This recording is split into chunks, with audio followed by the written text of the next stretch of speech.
tabriklaymiz. Ispaniya futboli muxlislaridan 100% munosib jamoa. Biroq uchrashuvda shubha qoldirmadi. Faqatgina birinchi turda Cabo Verde. U yerda ham kartina taxminan shunday edi. Agar Vaziniyaning sevlari bo'lmaganda, bu o'yinda ham boshqacha bo'lishi mumkin edi. Yurtimizda Ispaniya terma jamoasining ko'plab muxlislari bor. Chunki endi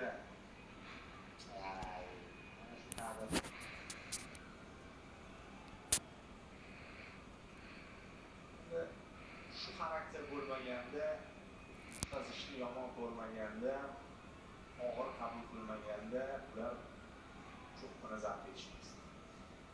Xullas, ko'plab avlod vakillarini Ispaniya futbolini yaxshi ko'rishga majbur etgan. Leo Messining o'zi ham Ispaniya futboli orqali dunyoga tanildi.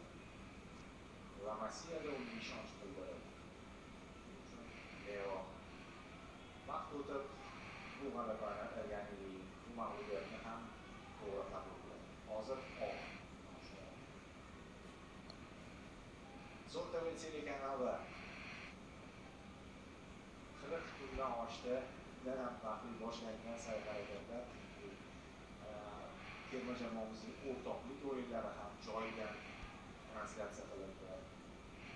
Shunday kunlar keldi.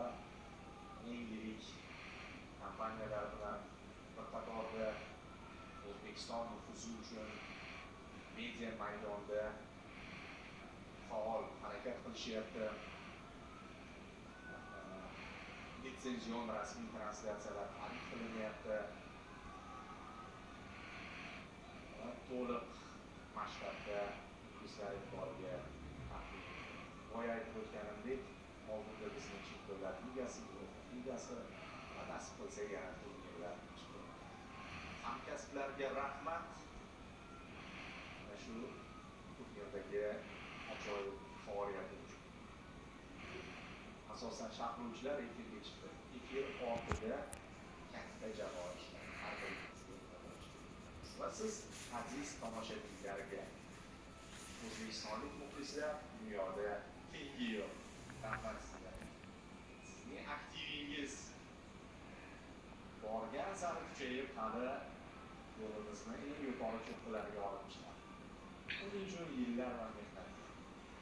Sho'x musiqalar boshlanib ketdi, ispanlar raqsga tushib ketishadi. Siz ham ularga qo'shiling, bu yoqda endi tong yotyapti, uxlash yo'q. New Jerseyda bayram, Ispaniyada bayram. Ispaniyaga muxlislik qilgan xonadonlarda ham bayram. Bizga ajratilgan vaqt yakunlandi. Finalni siz bilan birgalikda Davron Fayziyev tomosha qildi. E'tiboringiz uchun rahmat. Mana shunday katta turnirlarda yorqin uchrashuvlarda ko'rishish nasib qilsin deb aytmoqchimiz. Salom.